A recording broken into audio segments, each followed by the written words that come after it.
मुंबई अग्निशमन दलाच्या जीवघेणी भरती प्रक्रियेची आता राज्य मानवी हक्क आयोगाकडून दखल घेण्यात आलेली आहे। सुमोटो दाखल करून घेत मुंबई महापालिकेला त्यांनी नोटीस बजावलेली आहे।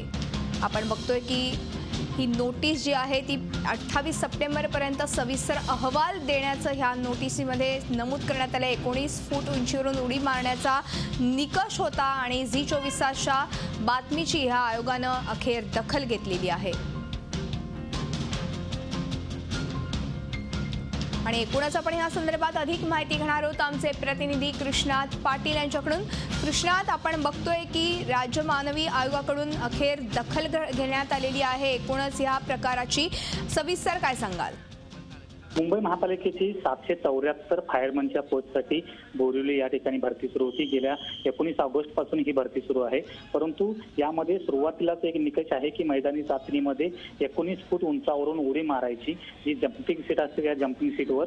परंतु ही या जम्पिंग सीटवर उडी मारण्याचा कोणताही सराव ग्रामीण भागातून आलेल्या या उमेदवारांना नाही आहे। त्यामुळे अनेक जण चुकीच्या पद्धतीने उडी मारत होते, परंतु जरी चुकीच्या पद्धतीने उडी मारली किंवा व्यवस्थित उडी मारली तरी त्याची दुखापत होता कामा नये। या संदर्भातली सुरक्षेची काळजी महापालिका प्रशासनाने अग्निशमन दलाने घेणं गरजेचं होतं, परंतु कोणतीही सुरक्षेची काळजी न घेतल्यामुळे त्यांचे हातपाय मोडलेले आहेत। अनेकांना ऑपरेशन करण्याची गरज आहे आणि हे सर्व जे उमेदवार आहेत ते ग्रामीण भागातून आलेले आहेत। त्यांच्याकडे ना धड पैसा आहे ना सोबत कोणी आहे, परंतु त्याचबरोबर शताब्दी रुग्णालयामध्ये उपचारासाठी त्यांच्याकडे पैसे देखील मागितले जातात, हे देखील समोर आलेलं आहे।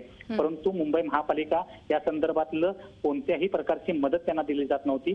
त्यामुळे झी24 तासने ही बातमी दाखवल्यानंतर अखेर महापौरांनी देखील चौकशीचे आदेश दिलेले आहेत आणि राज्य मानवी हक्क आयोगाने या संदर्भात मुंबई महापालिकेच्या आयुक्तांना नोटीस पाठवलेली आहे की या संदर्भातला संपूर्ण डिटेल अहवाल जो आहे तो या सप्टेंबर अखेरपर्यंत दाखल करण्यात यावा आणि यामध्ये कोणत्या सुरक्षेची काळजी घेण्यात आली होती की नाही आणि हे 19 फूट उंचीवरून उडी मारणं अमानवीय नाही का, अशा प्रकारचे जे अनेक प्रश्न आहेत त्याच्या संदर्भातली उत्तर आहेत ती पालिका आयुक्तांकडून ह्युमन राईट कमिशननं मागवली आहेत। धन्यवाद कृष्णात, या संपूर्ण माहितीबद्दल। झी24 तासच्या बातमीचा दणका इथे बघायला मिळतोय। अखेर राज्य मानवी हक्क आयोगानं ह्या मुलांची दखल घेतलेली आहे आणि आता पालिकेला 28 सप्टेंबर पर्यंत संपूर्ण अहवाल सादर करण्याचे आदेश दिलेले आहेत।